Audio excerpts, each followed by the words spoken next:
केंद्र सरकारच्या किमान वेतन कायद्याप्रमाणे किमान वेतन 15,000 रुपये इतके मिळालेच पाहिजे। लाडकी बहीण योजनेमध्ये अंगणवाडी कर्मचारी महिलांना प्रथम प्राधान्य द्यावे, 20 लाखाची विमा संरक्षण मिळावे अशा विविध मागण्यांसाठी येवला येथे महाराष्ट्र राज्य शालेय पोषण आहार कर्मचारी राज्यव्यापी महिलांचा मोर्चा काढण्यात आला। यावेळी मोठ्या संख्येने शालेय पोषण आहाराच्या महिलांनी येवला तहसील कार्यालयावर थाळीनाद मोर्चा काढत सरकार विरोधात घोषणा दिल्या। तालुक्यामध्ये राज्यव्यापी मोर्चा गेल्या 20 वर्षापासून शालेय पोषण आहाराच्या महिला काम करतात आणि त्या 84 रुपये रोजाप्रमाणे काम करतात आणि त्या 84 रुपये रोजाप्रमाणे जर बघितलं तर आज महागाई मोठ्या प्रमाणात आहे। आज मुख्यमंत्र्यांनी आमच्या बाबतीमध्ये 1000 रुपये पगाराची वाढ केली, पण आमची मागणी 15,000ची आणि 15,000ची मागणी अजून अद्याप आमची पूर्ण झालेली नाही। आज तुम्ही आमच्या कर्मचाऱ्यांची बाजू जर बघितली तर शाळेवरती त्यांना टॉयलेट साफ करावं लागतं, गाव पातळीवरती त्यांच्यावरती चोरीचे आरोप केले जातात। म्हणून आज आम्ही हा राज्य शासनाच्या विरोधात मोर्चा काढलेला आहे की राज्य शासनाकडे मागणी आणि राज्याच्या मुख्यमंत्री एकनाथराव शिंदेंकडे मागणी की या शालेय पोषण आहाराच्या कर्मचाऱ्यांना तातडीने 15,000 रुपये हे वेतन मिळालं पाहिजे आणि कायमस्वरूपी नोकरीमध्ये समाविष्ट करून घेतलं पाहिजे आणि 20 लाखाचा विमा संरक्षण दिला पाहिजे।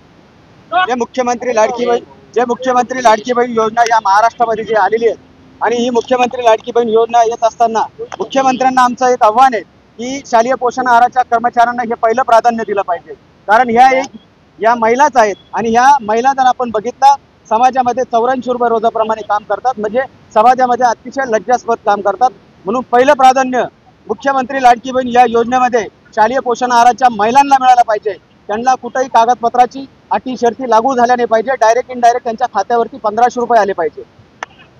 शालेय पोषण आहार आम्ही 2003 पासून करतो, पण आम्ही याच्या अगोदर इतके सगळ्याला सांगितलं। आमच्याकडं शिंदे सरकार आले त्यांना पण नियोजन दिलं, तुम्हाला सांगते पंकज आली त्यांना पण नियोजन दिलं।